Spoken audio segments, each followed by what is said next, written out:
Sometimes the valley stinks, and last night was one of those nights. This is Summit After the Storm podcast, and I'm Bart Wilbanks. We had a game last night, and that one hurt. We were trying to get back to 500 on the season, fighting to turn things around, and late in the game, we were down 9-4. It didn't look good. And then something started to shift. Some of the kids who had been struggling to get a hit came through for us. One hit, then another. And before you knew it, we had tied the game back up 9-9. One base runner at a time, one hit at a time. And it reminded me of something I learned on Kilimanjaro. Just one more step. Poly. Slowly, steadily, just keep pushing forward.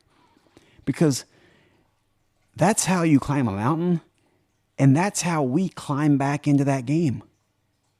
That's the valley. Because the valley isn't always about big moments. Sometimes it's about the small ones. The quiet progress. The steady effort.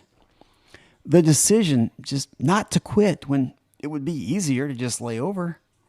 On the mountain, you don't think about the summit with every step. Heck, you're 2 days into the climb before you can even see it.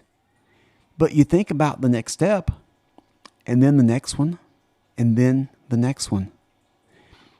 And in that moment last night, I really thought we were going to pull off the win. I felt the momentum shift our direction, like we had climbed all this way back.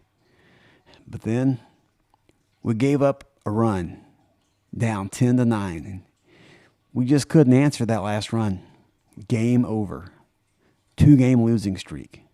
Below 500. And just like that, you feel it. That sting, that frustration, that we were right there feeling.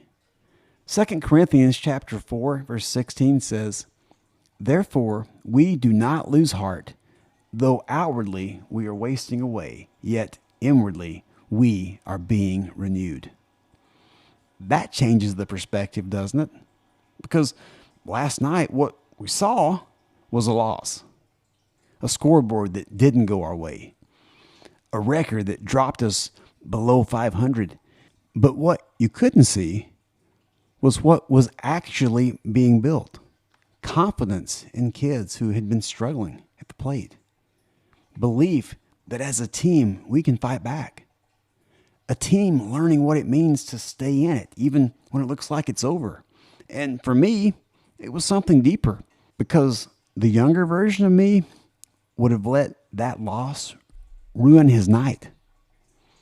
I would have carried it home. I would have replayed every mistake I made as a coach. I would have let my frustration take over. But last night, I didn't do any of that.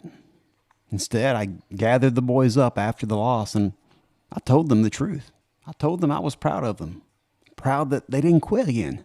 Proud that they fought back from a 5-run deficit. I was proud of that big inning right at the time we needed it, when it would have been very easy to just fold. And I told them I believe in them. Not because we won, but because of who they are becoming. And that's the part you don't always see in the valley. Because life isn't always about what's visible, the wins, the results, the outcomes. Sometimes the most important things are happening underneath the surface, being built when no one else can see it yet. And if you can learn to stay grounded in that, you don't lose heart, as Paul wrote, even when it stings. Last night didn't look like a win. But not everything that matters shows up on the scoreboard.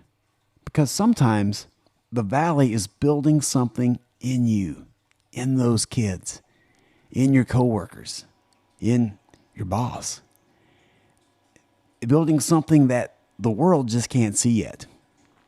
If this podcast resonated with you, follow us on Spotify, Amazon, or whatever platform you're listening on. Please like or leave a comment, leave a review, or share with someone who you believe might need to hear this. And you can learn more about the movement, about my book at summitafterstorm.com. And until next time, keep climbing.